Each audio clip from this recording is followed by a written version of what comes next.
We'll look at that. Since Bill is not going to be here, do you want me to just go ahead and chair the meeting? Oh, no, This is your Yes, opportunity? my opportunity. I get to do this portion. Oh, okay. Okay, this is my big opportunity. Well, We start in 20 some odd seconds.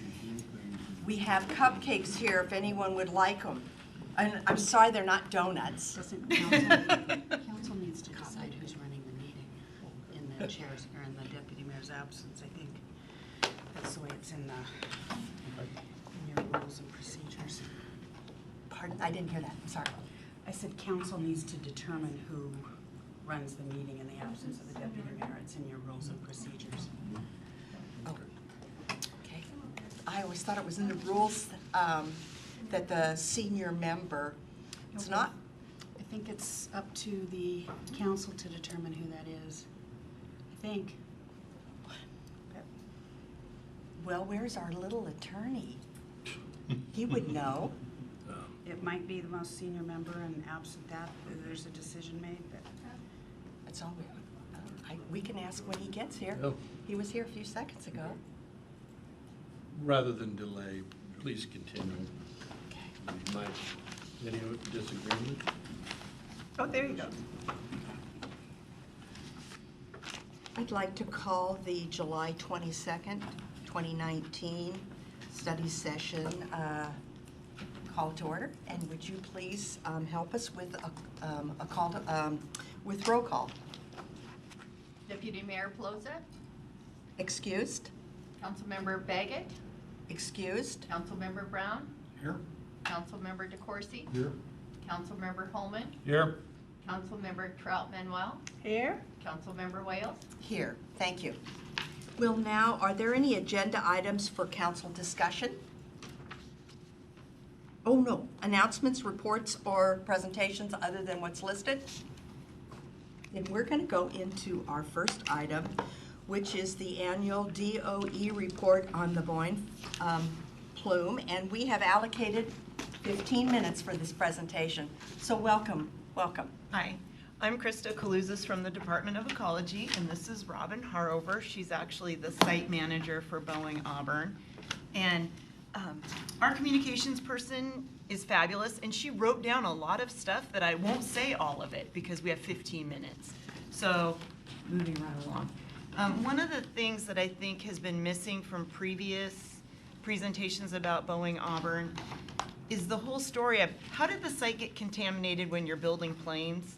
When you're building a plane, you can't order the pieces from Amazon. You got to make all the pieces. And as you're machining, you're spraying coolant on the metal so the metal doesn't get hot and deform. And in the past, there was just a trench in the floor that collected the coolant and the chips. And well, that wasn't the best method. Now machines come with a reservoir to collect the coolant and plexiglass walls to keep the chips in, but that was not the old way. Vapor degreasing, TCE, trichloroethylene, that's what our plume is, and we're not alone. The whole country has plumes of TCE underground. It was the most popular cleaner. We thought it was fantastic. It's not flammable. It's a solvent, and yet it's not flammable.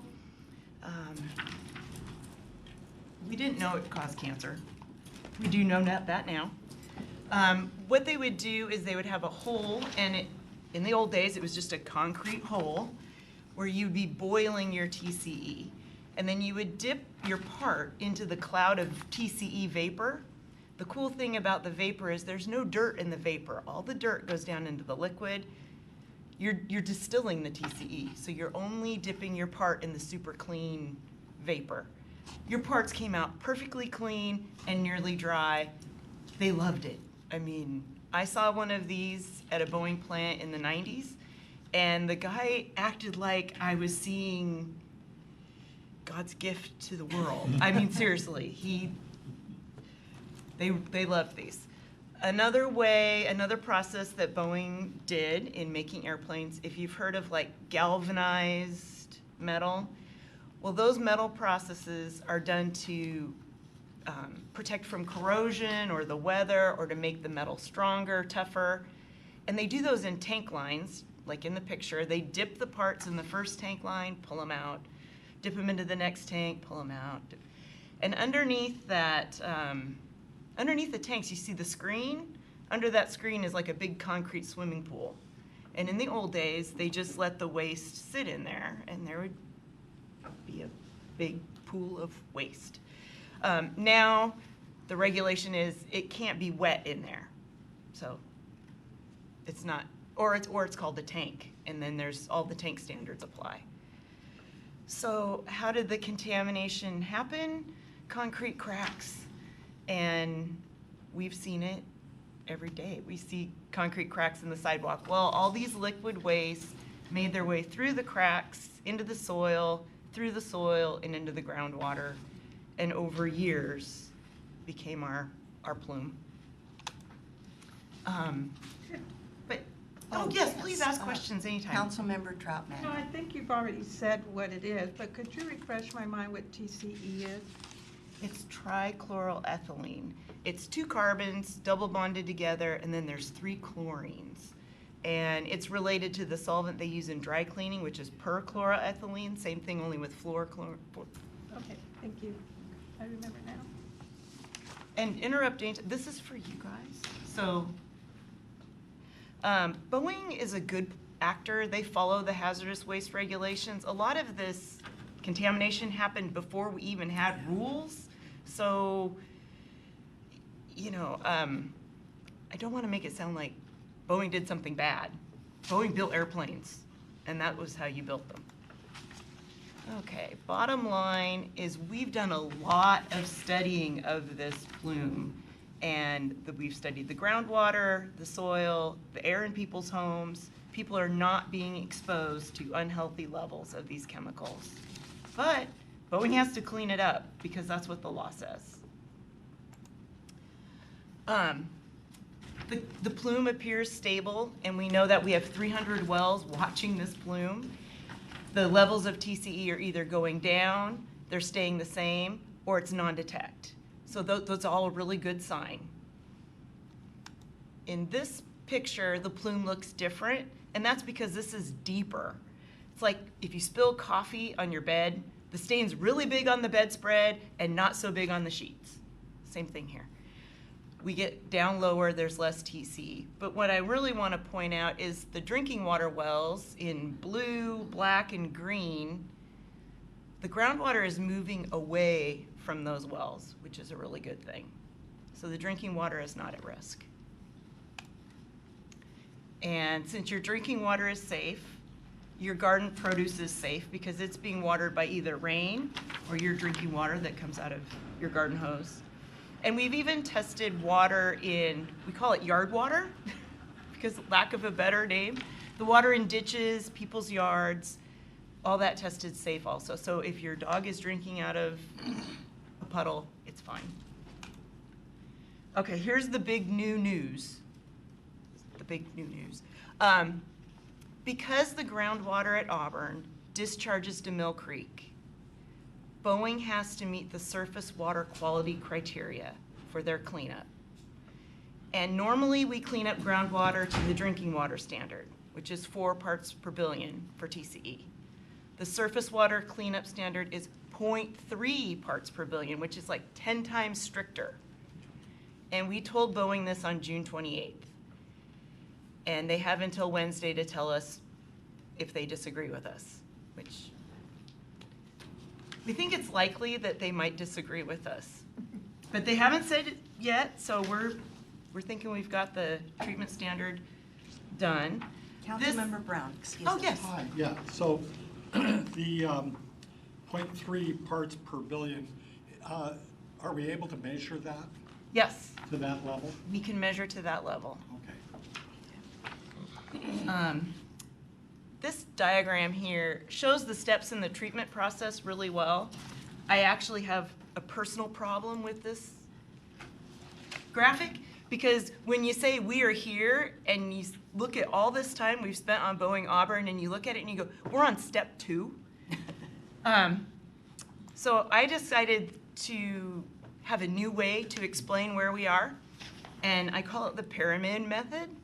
The remedial investigation part of this process is so much work. And it's unique to every site because this contamination's underground. You have to know what kind of ground you have, what levels of contamination you have, what way is the groundwater flowing. All this data that you need takes a lot of time and money to collect. So I think it's the foundational huge part of the pyramid. The next stage, the feasibility study, which is where we are now, you set your cleanup levels and you find out ways to get there. Then you build it, you run it, and you monitor to make sure that it's working. All those steps go a little faster than the remedial investigation, thankfully, right? Okay, so the feasibility study, like I said, it's the cleanup standard, which we've given Boeing on June 28th, and they haven't argued with us yet. They'll examine different ways that they can meet that standard, and then they'll combine those into their preferred options, kind of like an option package on a car. You know, I want the sunroof, I want the 6 CD player. Well, what cleanup methods are they gonna investigate? I had Robin take her crystal ball and tell me. Actually, we know what they'll investigate. It's gonna be monitored natural attenuation, enhanced bioremediation, chemical treatment, and dynamic groundwater recirculation. And I'm gonna talk about those real fast. Monitor natural attenuation. The exact reason you wouldn't drink this water is the exact reason that it does such a great job cleaning up TCE, full of bacteria.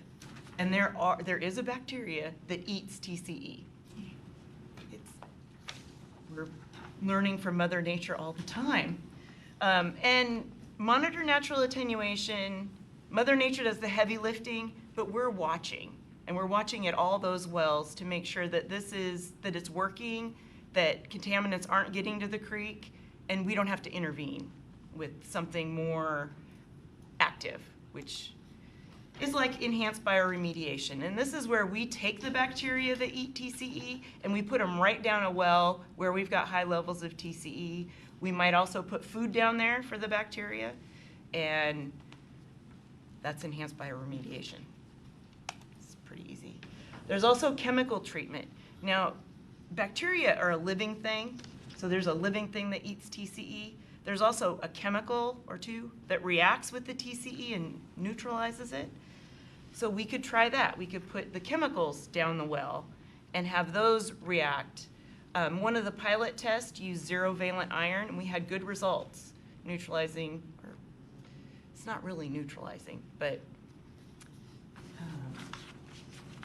taking care of the TCE with zero-valent iron.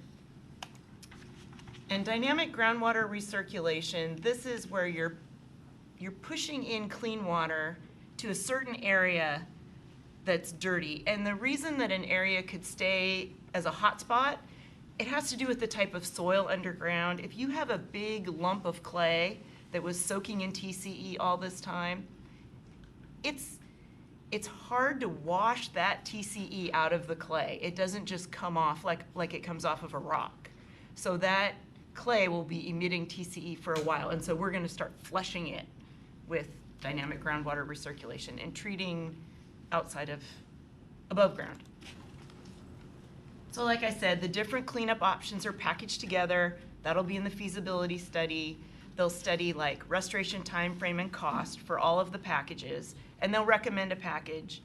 Ecology has final say about which package, which options get selected. Ecology will be at Algona Days again this summer. And we want to do a public meeting either before or maybe before and during.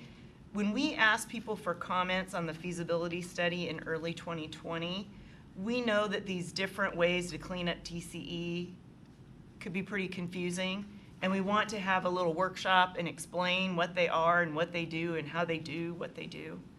So we want to do that. To improve the level of participation we get from the public.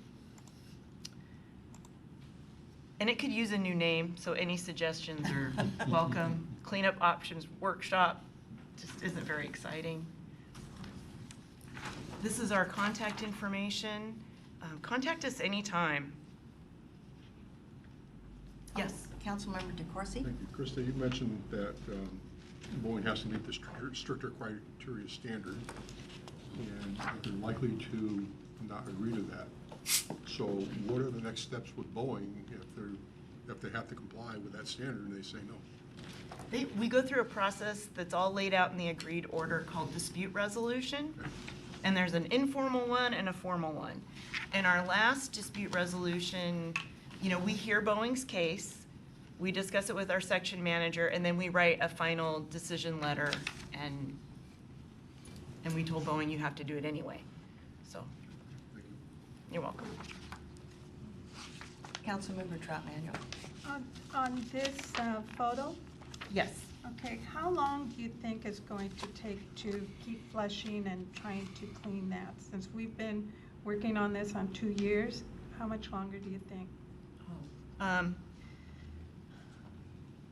For the whole cleanup, to get the site clean, might take 20 years. I mean, to meet that really low surface water quality criteria everywhere on the site, it's not fast. Councilmember DeCoursey? So the plume is stable, it's not actually traveling or moving now? Or not moving very fast? It's still moving, but we're watching it, and the wells we're watching, the contamination is going down. But the contaminations are also changing, because as the TCE degrades, it goes into a thing with 2 chlorines, and then it goes to a thing with 1 chlorine, and then it goes to something with no chlorine, which is awesome. But the thing with 1 chlorine is actually more toxic than trichloroethylene. It's called vinyl chloride. So as we're watching it, we're seeing vinyl chloride rise in some wells, which is bad, but it's also good because it means it is degrading. So we think the plume is stable. Yes. Oh. Pronunciation, is it a halochlorine or halochlorine? Either one? Halogenated? Okay, halochlorine. Yes. Yeah. It has a whole life cycle as it's, It has, yes. I'm just trying to picture. I It's know. been 50 years since I've had organic chem, so. I know. It's very complicated. And it's related to how we eat food and break it down and turn it into energy, which we all do every day, but I can't explain it. I'm sorry. It works, though. Any other questions? Well, thank you. Thank you very much. We're going to move to item B, which is a summary of the House Bill 1406.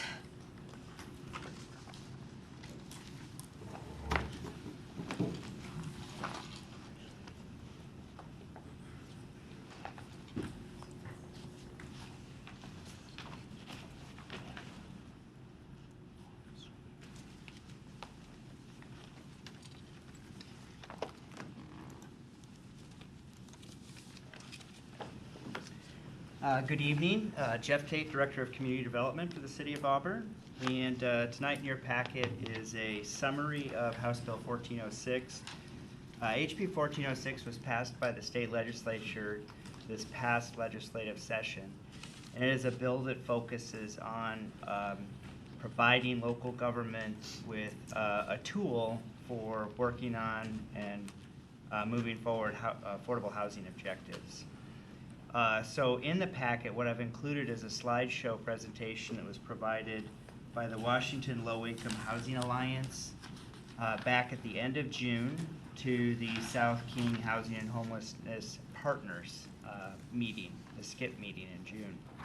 And I thought it was a really good slide presentation that boiled down a bunch of the summary points of HB 1406.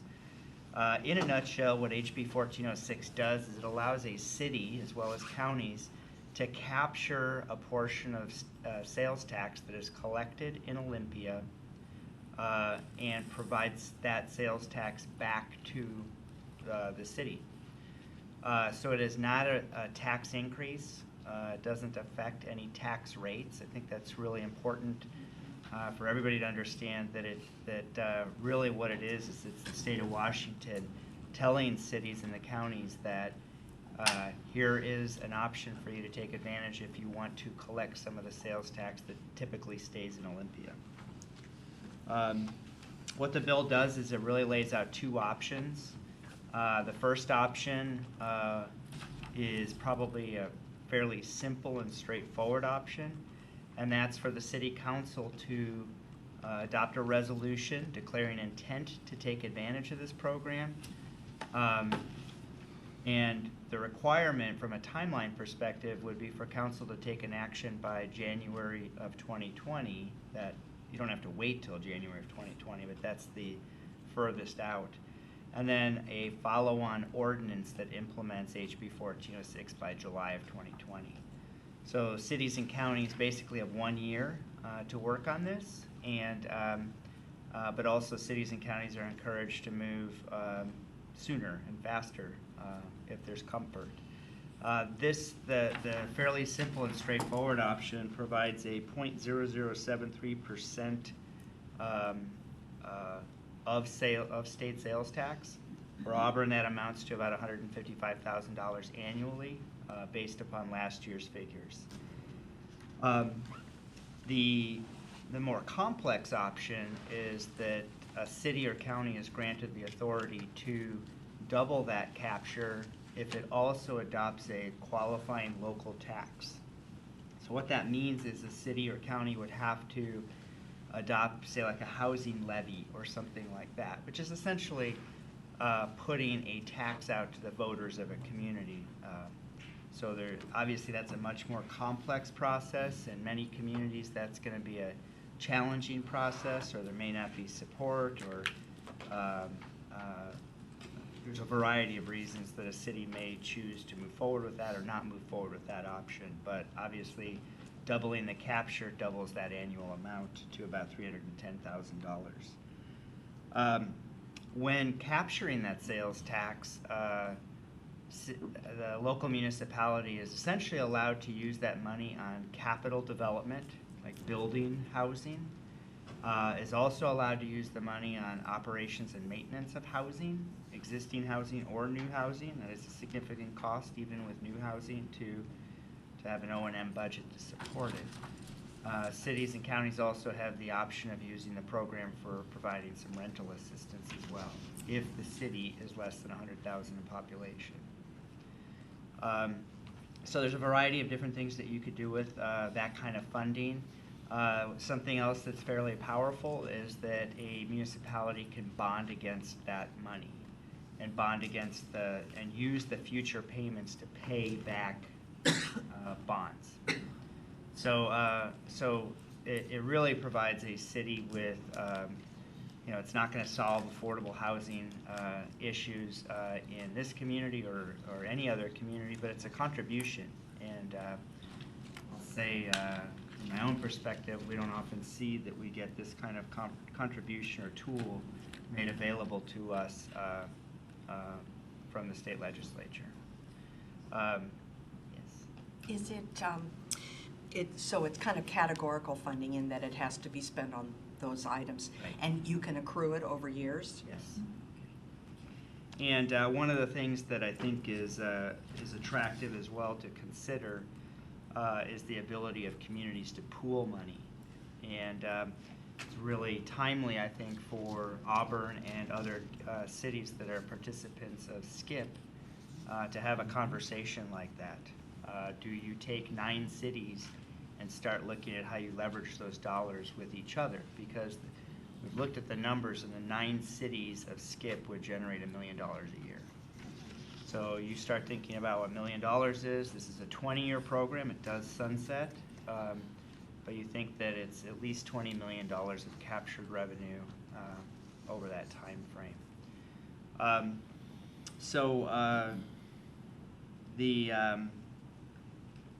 The legislation goes into effect July 28th, so just around the corner. And While there's many discussions, I think, that are in front of any council about how to use money, how to program it, contributions to make to regional entities, anything like that.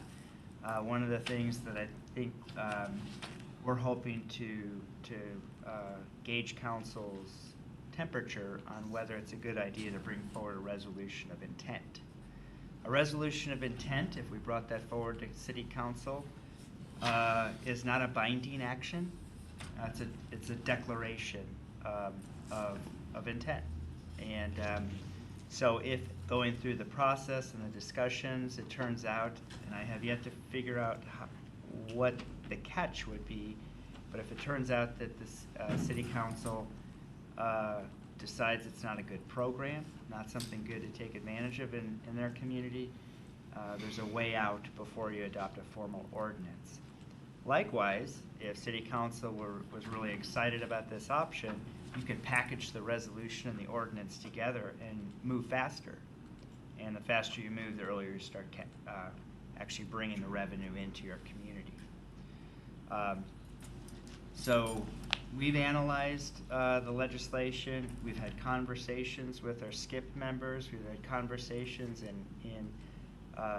in some of the staff housing planning groups, and we can't think of any reason why a local municipality would opt not to pursue the options under HB 1406. Councilmember DeCoursey. So, both the AWC and Affordable Housing Advisory Board watch this bill very closely, as well as the city and most of the jurisdictions, and we're very interested to see how this progresses through the legislature. But I think it came out as a real win for everybody. It's not a lot of money when you look at the actual numbers the cities are receiving. But as you said, Jeff, we start looking at how we pool this or how we bond this.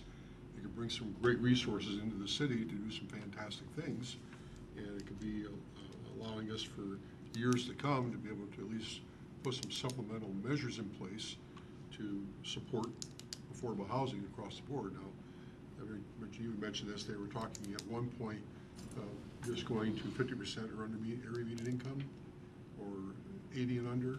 Well, so while no decisions have been made, the 5-year task force, 5-year plan the Affordable Housing Task Force put together at the end of December, or at the end of 2018, there's a clear statement of priority to pursue housing for 50% and less AMI. There's still conversations that occur about whether you should go deeper into 30% AMI or some other number like that, but 50% is the number called out in that plan. I think that's important because you know that's right now that's the greatest need, and hopefully everybody at the Affordable Housing Committee will jump on board with that as well to understand that's where we need to focus our attention. Councilmember Holman. I definitely support the City of Auburn pursuing a letter of intent sooner rather than later. And I have to agree as well.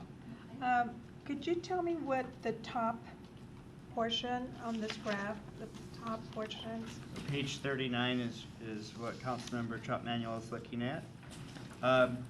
So the two rows show, the top row is what we capture if we move forward with a 0.0073% capture under the law. And then the bottom row is really just doubling that if there was a local qualifying tax that accompanied the action. So Jeff, if I read the group correctly, we would like to see something come forward so that we can vote. Okay, Okay. thank you. Would that be, I'm sorry. Councilmember Would that be a Trump-Manuel. resolution and ordinance together? I think what I'd suggest is I can bring, the resolution's easy. I think what I would probably want to put in front of council is maybe the option. Maybe bring both items forward, have the conversation, present it, you can vet it, and then make a decision one way or the other. I think we could package it that way. Thank you. Thank you very much. Thanks. Any other questions for Jeff? Thank you. you want a cupcake now? I already had one. Thank you, though. Let's see, we are now on item C. An ordinance of the City Council of the City of Auburn granting Seattle SMSA Limited Partnership, a Delaware Limited Partnership, D/B- or /A, Verizon Wireless, a franchise for wireless telecommunications facilities. Wow. Do you think that you can do that in 5 minutes? I think I can. I used up 2 of yours. Good evening, Mayor Backus and council members. I'm Amber Price, right-of-way specialist with the Public Works Department. Draft ordinance number 6721 for franchise agreement FRN 19-0013 is for Seattle SMA Limited Partnership DBA Verizon Wireless to be able to construct a wireless telecommunications network in the city's rights-of-way. The applicant's facilities would provide personal wireless services, data communication services, utilizing microcells, minor facilities, and small cell facilities throughout the city. The applicant has requested a citywide franchise agreement as the specific locations of their facilities are still being determined. Generally, they're hoping to place their facilities on PSE powered poles and city-owned poles that are located in the right-of-way. Siting on city-owned poles would require a license agreement with the city. The franchise authorizes the Public Works Director to negotiate and execute the license agreement for the use of city poles. This is noted, well, it's on page 52 of 101, section 6, paragraph A of the franchise agreement. The final location, plans, engineering, and construction, including restoration of the right-of-way, would be reviewed as part of the siting and construction permits that are part of the requirements for the franchise agreement. A public hearing is scheduled for August 5th for you to consider this franchise agreement. I'd be happy to answer any questions you have on it. Wow, that's a record. All right. Thank you very much. Thank you. Thank you, Amber. Now we're going to move into item D, was the 2018 State of Our Street Summary. And we have scheduled 15 minutes. Hello, my name is Jacob Sweeting, City Engineer and Assistant Director of Engineering Services. So tonight, I am going to present to you the 2018 year-end summary of the overall condition of the city's arterial, collector, and local streets. We'll be discussing past and current funding levels. And then also I want to get some feedback on some new tools that we've developed to help be able to communicate this information to you and the general public. So for the 2018 State of Our Streets report, instead of just producing a 50-page report and handing it to you and say, there you go, we decided to try to take a little different approach. This approach consists of a dashboard, some interactive maps, and then the base program report, which really would be a static report that sits on the city's website year after year. The dashboard is actually what's included in your packet tonight. That would be, I believe, starting on page 66 of your packet. So the intention of the dashboards and the funding summaries are to give you a quick visual summary of overall street conditions, a look at the funding levels for the arterial streets, collector streets, and the local streets, and then also to give you an overall big picture of what all the streets, the conditions of all the streets, and then some replacement costs. So I'm going to go through each one of these streets individually to look and explain the different elements of these since it's new. This information hasn't been presented this way before, but I assure you it has been presented. It's just in a different format. So I do want to give a quick shout out to Sarah St. George. She's awesome. She helped put together these graphics, and I'm always impressed at what she can put together for us. So I'd like to get some of your feedback if these graphics are effective or not, if you like them, if you need to make changes, we can do that as well. So on page 66 of your packet, we start with the arterial and collector dashboard. On the top right of that sheet, you see what looks something like a speedometer, I guess. And what this graphic does, first it gives you the overall average PCI of all the arterial and collector streets in the city. As a refresher, PCI stands for Pavement Condition Index, ranges from 0 to 100. 100 would be a brand-new street. 0 would be the street is basically turned to gravel. So right now, for our arterial and collector streets, we're sitting at 60 PCI, which sits somewhere in the middle. It's would be considered fair condition, I guess. So the target PCI is actually 70, and this represents 70 and above would be a good condition, which is where we strive to be. So we're a little bit below that. Backing up a bit down at the bottom, the odometer per se shows you that we have 316 equivalent lane miles of arterial collectors throughout the city, which is roughly half of all the city streets. The percentages that go across the top of the graphic, to the left, we see that 17% of the streets are in poor condition. These are streets that need to be rebuilt or need to have a significant repairs done to it. 44% are in fair condition, and then 39% are in that good condition or 70 PCI or above.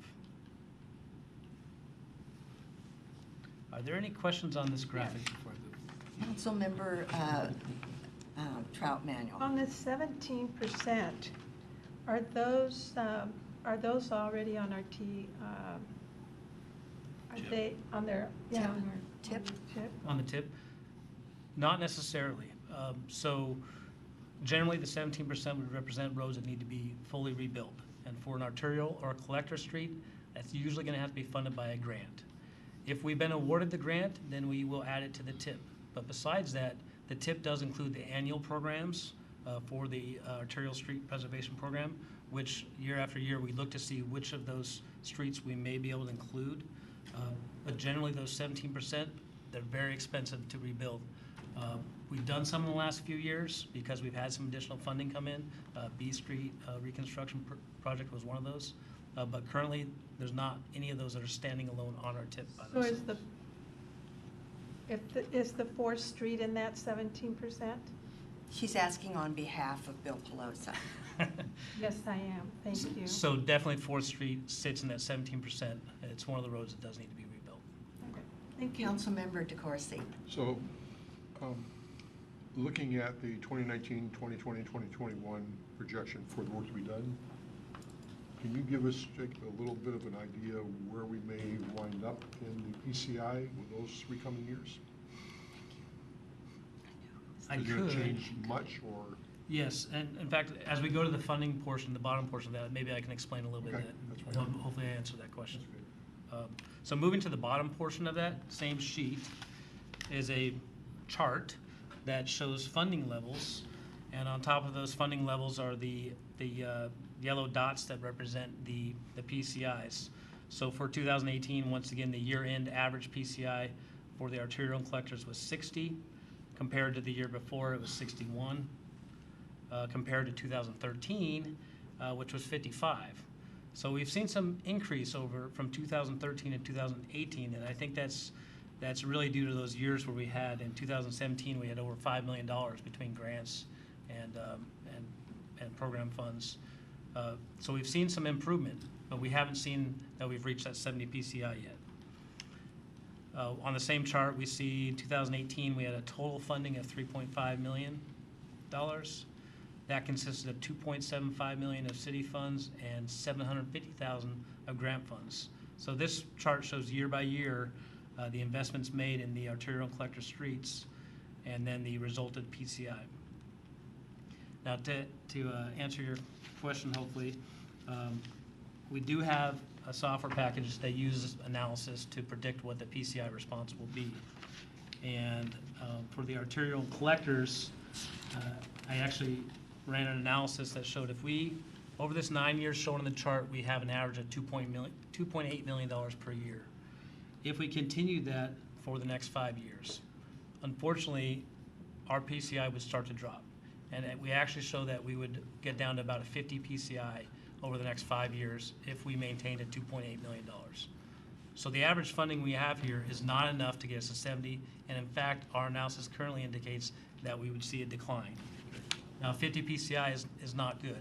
That's getting closer to saying that most of our roads are in poor condition and very expensive to repair and replace. That's why it's important to try to keep moving up and get closer to that 70 PCI. So what would it take to get to 70 PCI? Well, the same program. And granted, these programs work on data points. Every single time we go out there and actually collect what the real PCI ratings are, we get another data point. We've only done that twice so far, I believe twice. The last time we did it was 2017. The next time we'll do it is this summer. So we'll get another data point, which will help us in these predictions. If we Council- want, When you're to a breaking point, Councilmember Brown has a Okay. question.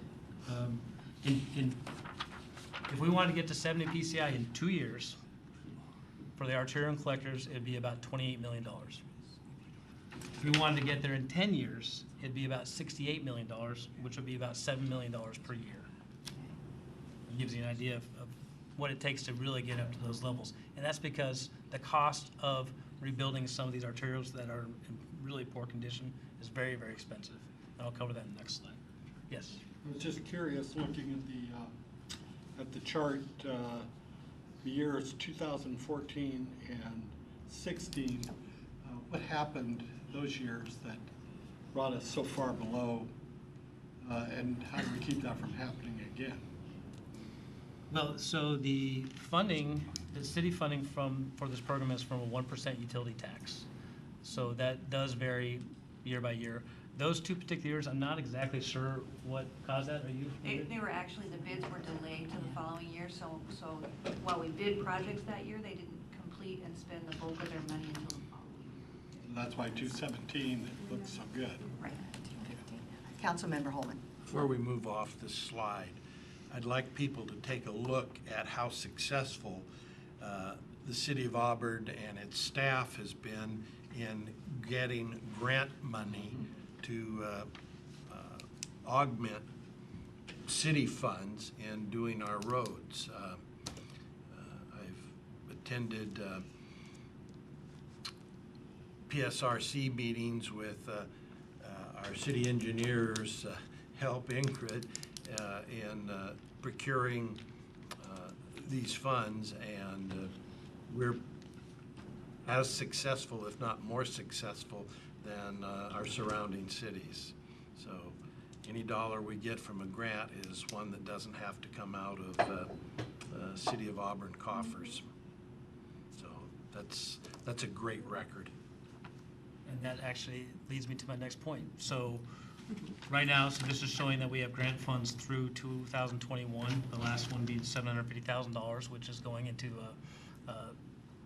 Lakeland Hills Way in Pierce County.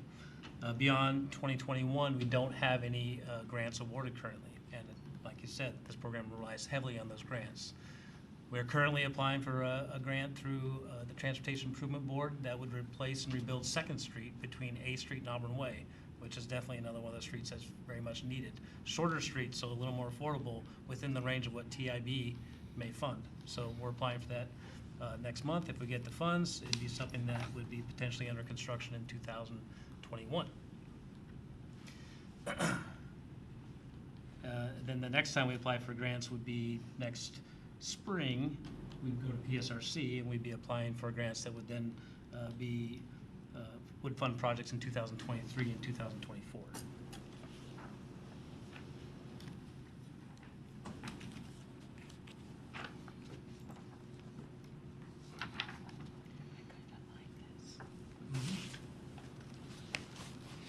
Okay, so now moving on to the next page in your packet, which is page 67. This speedometer focuses on local streets. So these will be both local residential, which makes up a majority of the local streets, and also local non-residential.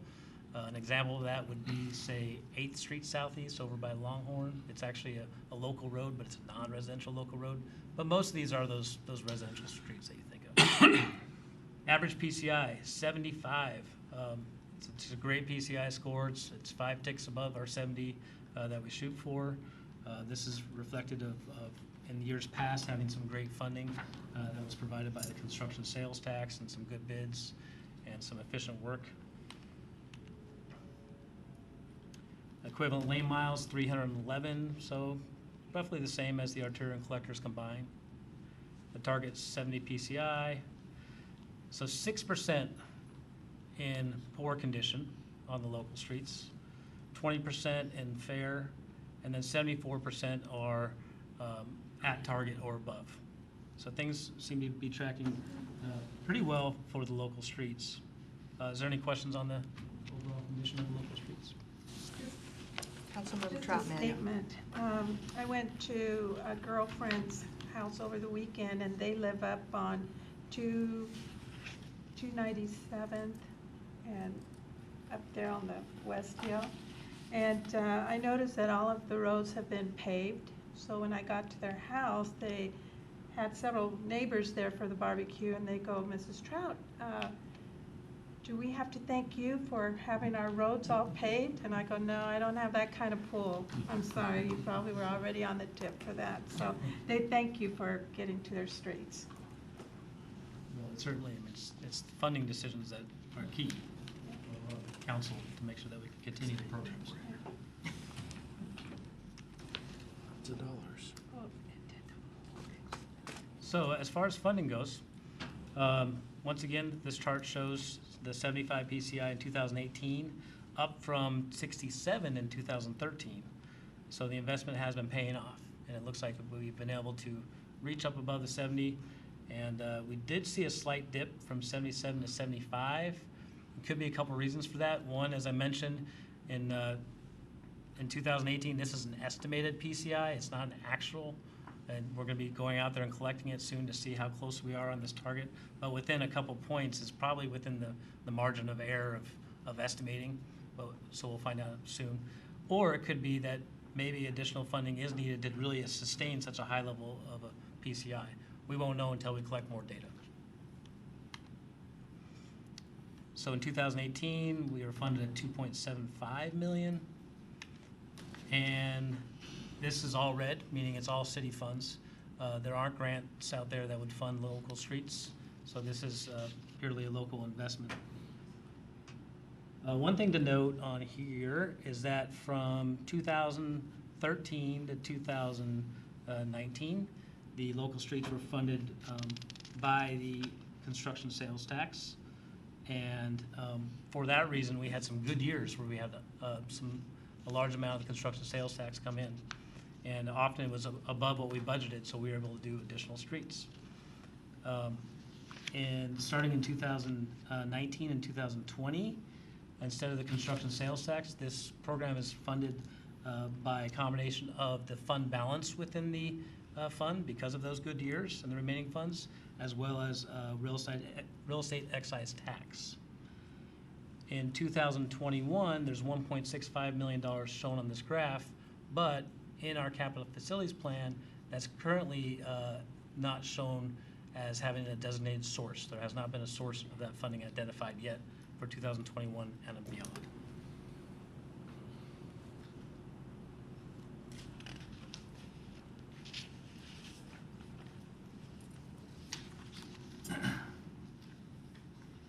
And then on the last page, 68, this is a combination of all the streets, really putting it all together. Once again, we see the average PCI, we're at 68, just below our target for all the streets in the city. Equivalent lane miles, 627 lane miles, which is a lot of road, by the way. Target PCI, this one has one extra element on it. Around the outside, instead of saying the percentage of streets that are fair, poor, good condition, instead, just to give you an example of what the costs are to rebuild a road that's in poor condition, those are along the top. So $160 to $210 per square yard to rebuild a road and repair it when it reaches that poor condition or below 40 PCI. $35 to $45 if it's in fair condition. This would be a grind and overlay. This is what you see happening on most of the streets out there right now. And then if it's in good condition, we focus on preservation. This is going out there and putting crack seal down, maybe doing a slurry seal, but it doesn't take a whole lot. And these costs might actually be a little higher than they are, but $25 to $35 per square yard. That just gives you an idea of why it's so important to keep our roads up towards that target 70 PCI, because once they get down to the left, it's very expensive to get them back up. I think that that's information that's really important on here, especially when we work with the public and sometimes they see a road that's really quite passable. and they want to know, why are we wasting our time when we have this kind of data? It helps us explain that sometimes maintenance, before it gets down to the $210 a square yard, it's better to do the $25 a square yard intervention.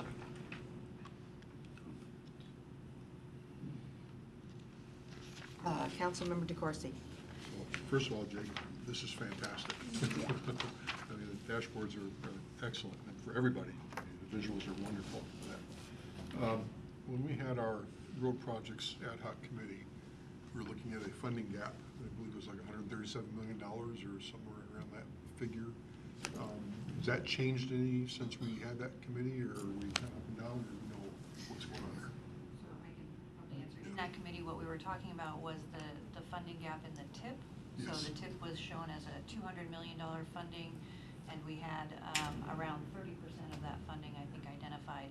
So it's more than just preservation. That covers all of the types of road projects that we need. So, another question. So looking at that, I think our local streets are in great shape. We're doing really excellent when only 6%, we're down to 6% that are in poor condition on that. We got quite a challenge ahead of us on our arterial and collector streets, as you mentioned, on that. And I know grants are kind of unpredictable with that at all. But can we break that down into knowing the gap we may have on the arterials and collectors? You probably already, maybe you gave that to us, I don't recall, but looking at the dollar amount we would be short, to say, looking at the arterials and collectors. So the For- gap, for our plan. so, I mean, it depends on the timing, really. So I mentioned that figure of the 10-year time span. Right. We said we want to get there in 10 years. We'd be like $7 million per year. Mhm. So we're roughly about $3 million per year. That's about a $4 million gap to try to get. Could you give us maybe another dashboard that would actually show that for us? So Sure. as we go further into planning, gives us another little tool to kind of work with as we know where we need to be looking at our funding sources, potential funding sources. Any other questions? Councilmember Trout I Manuel. just wanted feedback on this, and I love this. I leaned over and I told my council member over here that I really like this because I understand it a lot better. You know, you're showing where we're at and fair, you know, bad, and how many miles we need. And I like this. So the plan will be to revamp, we have a webpage, the street preservation webpage. It's got a lot of good information on there. It's got previous year's reports and maps. The idea is that we'll actually take these dashboards and put them on that webpage. And then there's another part of it, which would be the maps. You're used to seeing maps in these reports. Instead of having the static maps that are printed in PDF, we actually have used some tools that our IT department helped develop. Another shout out, Dane Carson. He's put together some great stuff. But so interactive maps. This map portal will be available on that same webpage. It's going to show current, past, and future projects.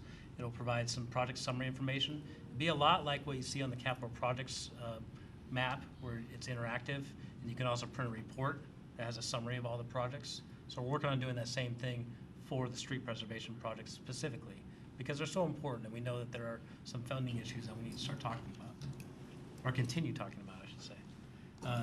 And we'll see if this link works. It's under construction. It's a work in progress, but I think we've almost got it there. This will be embedded in the city's website. So when you come into this, it shows a map of the city.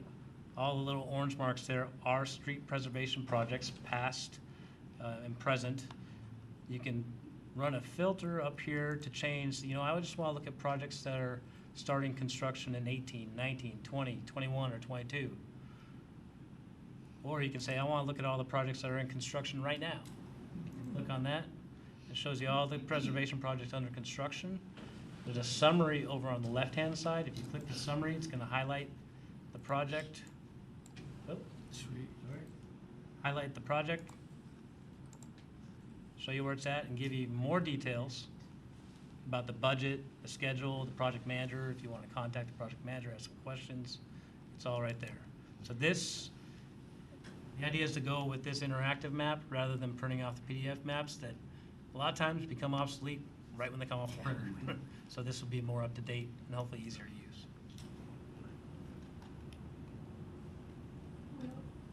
Will our constituents be able to go on there as well? Yes, this is designed for you and the general public. That's great.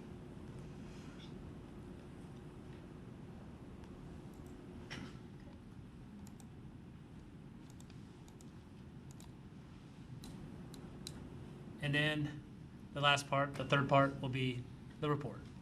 And for those who want all the details of how we calculate the PCI, what the different scores mean, what the technologies that we use are, how we select our streets, what the different options are between grind and overlay, what's a full rebuild. This report will also be available on the website, which has all those details. This will be that PDF version that you can go through at your leisure.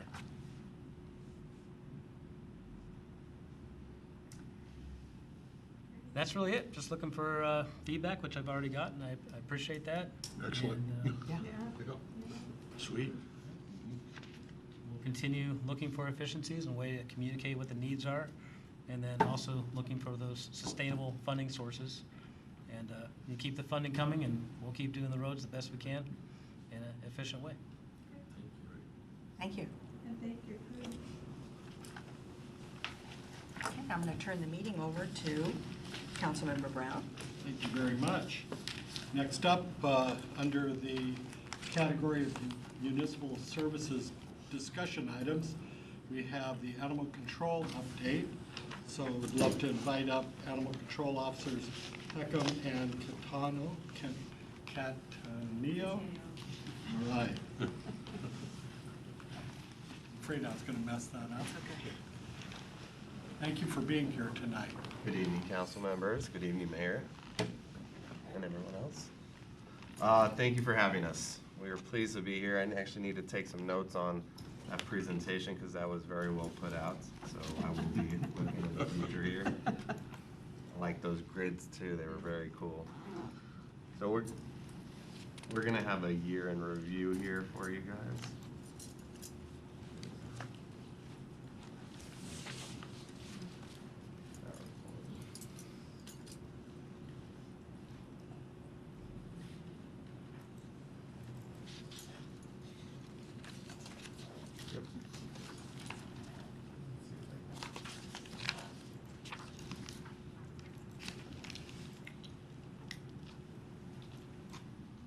All right, well, let's get started here. So we're gonna go with an overview of some of the items we were noted to talk about here, and any questions that y'all may have, feel free to ask per slide and interact as you see fit or outside of the slides. We're open to all questions and discussions. So we're gonna be talking about dangerous dogs, a little bit about potentially dangerous dogs and dangerous dogs this evening. Injured animal costs, pet licensing, calls, reports, infraction stats, a couple stats to throw out there, and then some of the things we get to deal with outside of our domestic animals, exotics and wilds, which we've had quite a number this past year. So dangerous dogs, we've got 6 dangerous registered dogs here in the city. A dangerous dog is defined as an animal that has some created substantial damage to either another domestic animal or to a human. 9 designated potentially dangerous dogs by act. That's a dog that's actually done something to a human or another animal, because we do have the potentially dangerous dogs by breed in our code as well. Those are dogs that have the propensity or the capacity to be potentially dangerous or commit something that could take it up to that level. We've got a Valleycom list, which is, Valleycom is our radio that we speak with. They have a list of dangerous and potentially dangerous dogs that we are made aware of as well. We've got our list on the K-Drive. We have all of our requirements, which are listed on the city's website, and our current classification procedure and process, which we're in the process of actually updating as well. Most dangerous dogs are surrendered for euthanasia because of the high standard that is to keep a dangerous dog. Most people can't really keep them because of the requirements. So I created a video of a dog that we did house at the shelter. It's a short video of the dog. If you notice some of the key features of the body posture, the head placement, you can decide if you think this dog is potentially dangerous or dangerous.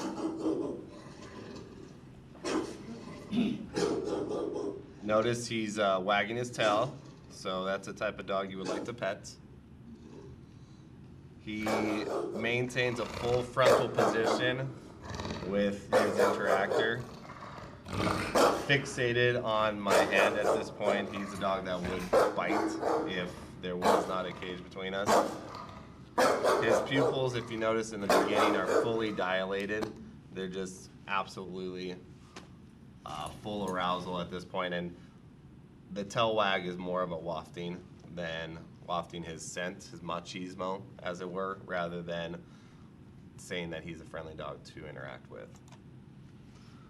So one thing we have to do because of our current agreement with Auburn Valley Humane, any dogs or animals that are brought in that are deemed unstable, which usually it's a mortal wound or they can't walk or they're mouth breathing, we have to take them down to the Auburn Valley or to the Sumner Veterinary Hospital. They're a 24-hour facility. Currently, from 2018 to 2019, the cost is about $1,500, which I think equates to less than $5 a day. It's really very low. They do all of our euthanasias for us when we have to have an animal euthanized due to suffering or any treatable veterinary treatment to bring them up to the stable point. Currently, based off stats, we have 4,100, almost 4,200 currently licensed animals. Those are dogs and cats. Don't believe we have any ferrets right now that I know of. Licensing is handled by AVHS, Auburn Valley Humane Society, and the breakdown of the licensing cost. So as ACOs for the city of Auburn, we respond to just about 4,000 calls a year. That's roughly 10 calls per day for 7 days a week. And that does not include the 479 calls that patrol handles outside of our working hours. We've impounded about 450 animals this past year, 72 seizures, 100 reports, couple hundred infractions, and a couple arrests that were made based off animal-related laws and crimes. Can you give an example of what those might be? Sure, I'll actually hand the floor over to my partner officer, Catania. She's been involved in quite a number of them. I had a animal cruelty in the first degree. A person had taken a dog that was actually out of, they lived in unincorporated Auburn. The person allegedly burglarized that residence, took the dog, brought it into the city limits and was living in the city limits with it, and brought it to the vet, and the dog had dropped 50% of its body weight in the 6 weeks in that person's custody. So that was charged as animal cruelty in the first degree. And a lot of the other ones are dogs left in the vehicle, whether it was during the snow, the part where it snowed. There was a dog that was left in there for 3 days. And then some of the other ones are animals that were left in hot vehicles.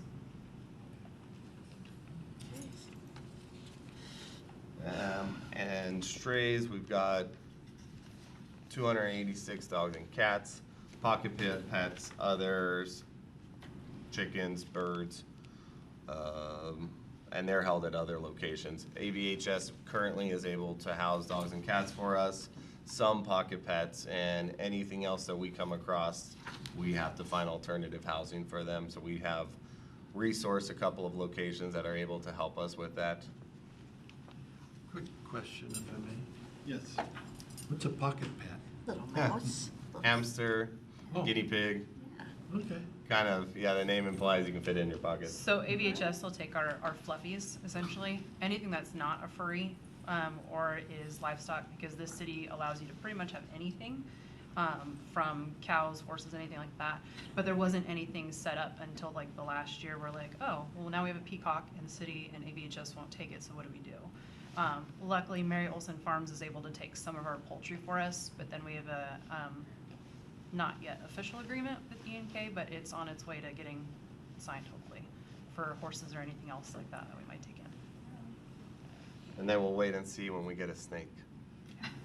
Because we do have to hold it for 3 days. It is somebody's pet, but we just don't have a setup for it yet. Oh, my. No. No? No. We'll take takers. Fosters? But, so, some of the cool parts about our job, we deal with every animal. There's nothing that we don't deal with to some capacity.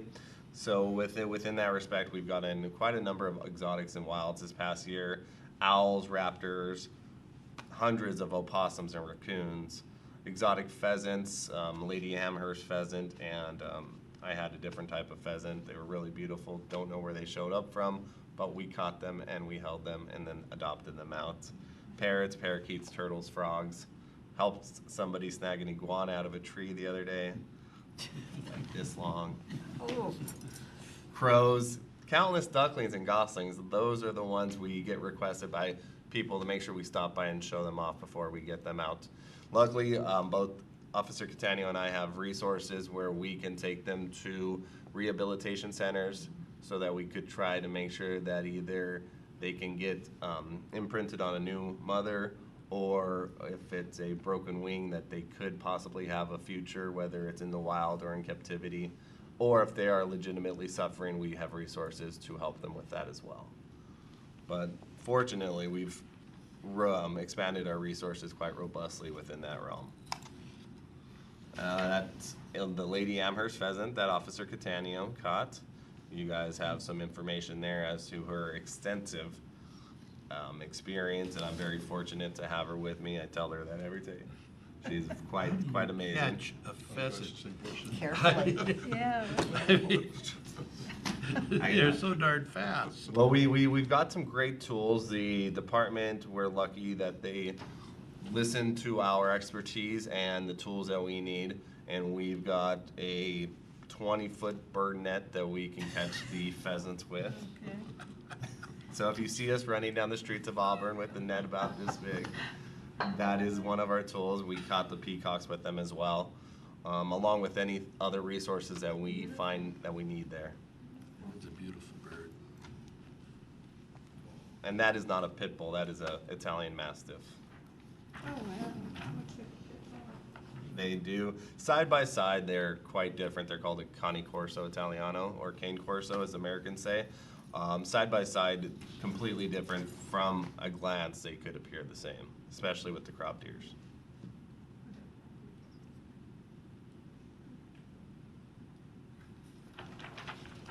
Anybody have any questions? Any last words on your work in the last year? I feel very fortunate to have you. Yeah. We are very fortunate to be here, and it's good to hear that as well. We do enjoy what we do. Both Officer Catania and I are both very passionate about our jobs here, and we aim to continue to elevate the premierness and professionalism of Auburn's animal control up to a higher standard than most agencies would be at as well. We're in the works of getting it up to industry standard, and then our aim would be to continue that. I would say the biggest thing that we've been doing this year is not only tightening up the animal control within the Auburn, but then we're also expanding and making sure that we have assistance and agency assistance. Officer Catania just helped out with officer assistance by bridging the gap. We get the fortunateness to meet a lot of different people with their pets. They open up to us because we have that commonality, and then sometimes they're not so good of people, but we're able to gain their trust, as it were. And I know Officer Catania has been very prominent in a drug bust, I believe, and another guy that was running guns. Because they had animals, they allowed us to be able to interact with them, and that was able to get our other officers in. So been quite a year, and I look forward to it. Councilmember Troutman. I just wanted to know that dog that you, in the film, where did you catch him? And what happened to him? That dog was a seizure or a hold, bite quarantine. He was a dog that had bitten somebody. A dog when it bites a human is on a 10-day quarantine. And then depending on the severity of the bite and the circumstances, that dog was declared dangerous and the owner decided to surrender him for euthanasia. Okay.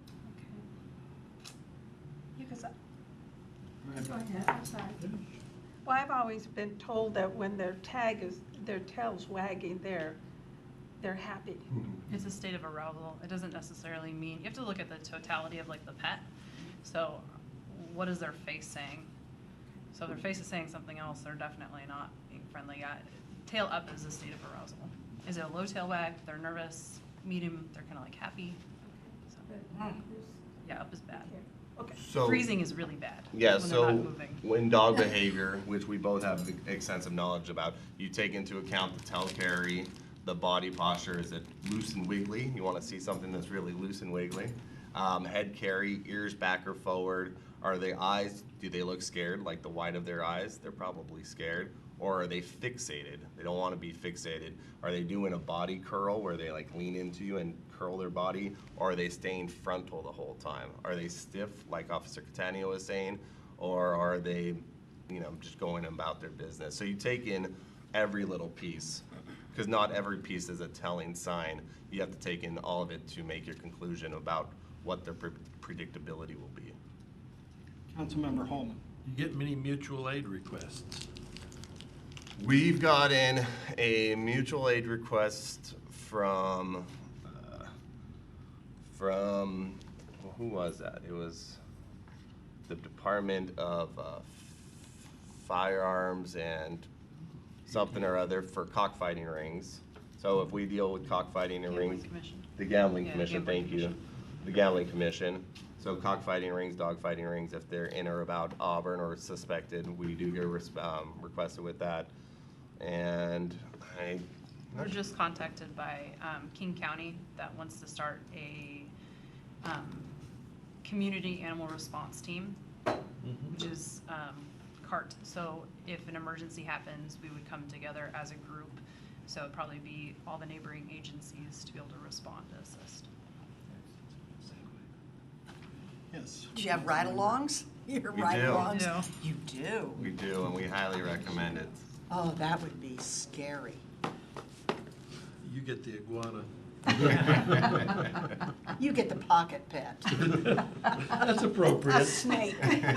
Ooh. Hey, my last department, somebody was arrested and they had a bag of snakes in the back, so we ended up I just a would. bag of 6 snakes. Snakes? Yeah, in a pillowcase. Water snakes, I hope? I'm sorry? Water snakes, I hope? Garter snakes. No, they were like California king snakes and stuff like that.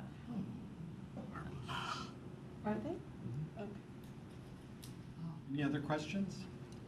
Well, I imagine that the regular line officers appreciate your service as well. They don't like us taking time off. No. I bet, yeah. Thank you. We appreciate your Thank you. report and keep up the good work. Thank you, sir. Thank you. Thank you very much. Thank you for having me. Excellent. Next up, I'd like to call forward, let's see here.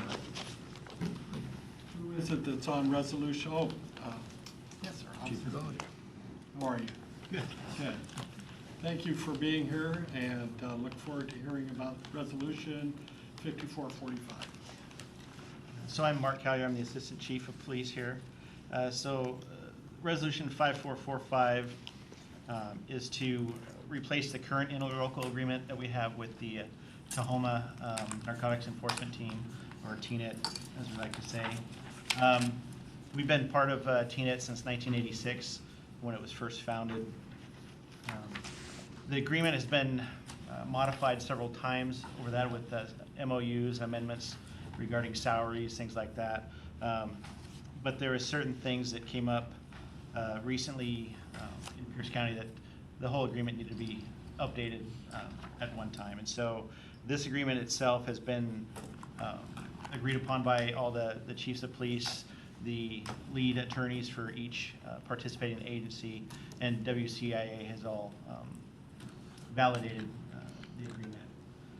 And so the three main things that this resolution would do in updating the agreement, it does help limit the exposure to the individual participating entity, and it shares that responsibility over the group.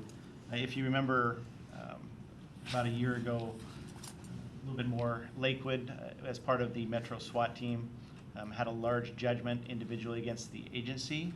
And so part of that agreement was missing that component that the agencies would each share the responsibility, so Lakewood would hit with a rather large judgment strictly against the city.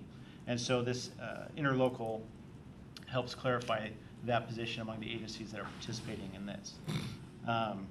It also ensures that we have in the interlocal the authority to force seizures in Pierce County, clarifies that, and it makes sure that any public records requests of TNET activity, it goes to the individual agency to handle that request for the task force officer itself. So if it involves, like our detective that's assigned, the public records request would be handled by Auburn. And so it takes TNET out as an entity, so they don't have to worry about maintaining all that and following public records law and things like that. So those are the big changes, and it just brings everything up to date. Do you have any questions? I guess we're good. Thank you very much for the explanation. So I don't believe we have any other items under the municipal services discussion. So I'll turn it back over to Okay, thank you. Acting Deputy Vice Mayor. Yeah. We're gonna, are there any other discussion items for this evening? If not, we will move into new business. Any new business? And finally, we'll look at the matrix. I wanted to talk about the fireworks Okay. as a new business.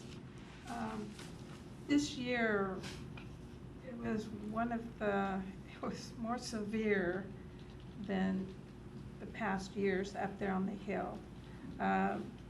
I've had some neighbors, and I meant to bring it with me, that have taken pictures of their neighbors that weren't tribal, and they've sent me a letter saying that, what are we going to do? What is Auburn going to do about these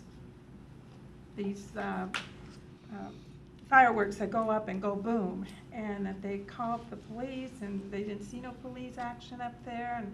And so anyways, I was going to bring those pictures because I want to turn them over to you, Nancy. And she also sent me a bag of the fireworks, some fireworks. Well, I have a box full of fireworks that were in my yard, and then plus what I took out of the pool. And this all happened from my neighbor next door that we had to have a talk with. But I had never seen the fireworks as bad as it was this year. It was really, and it went clear up until 1:30 in the morning, shooting off those big booms. So I would like to see if we could bring that back to the city. So we always do a follow-up on fireworks after all of the information is collected and reviewed. So it will be an upcoming topic for council study session. Okay, thank you, and I'll pass those, the other information to you. So Nancy, should we add it to the matrix as a TBD? And under what category would you think if we did that? Well, it's muni services, it's Okay. under police. Okay.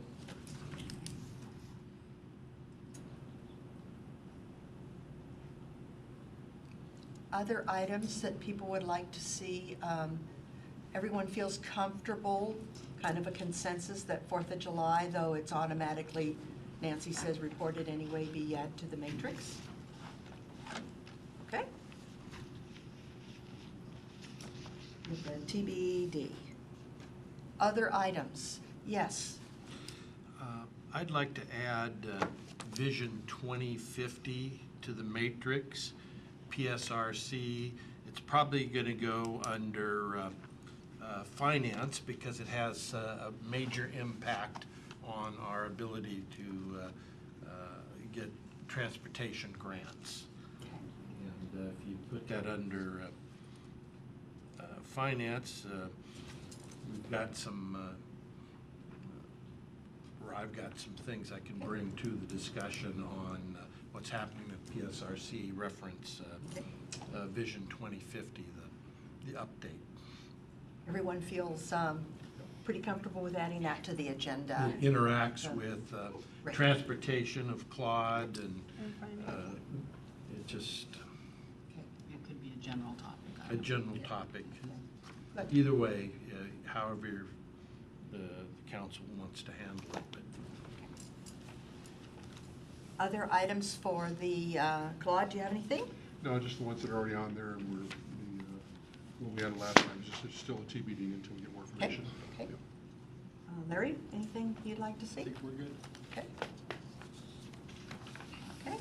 Sorry, are we just adding one item or two? Two. There were two items that there was consensus to look at, Vision 2050 and 4th of July, which Nancy says is already tentatively scheduled someplace anyway. Well, TBD. Okay? Yeah. Yes, yes.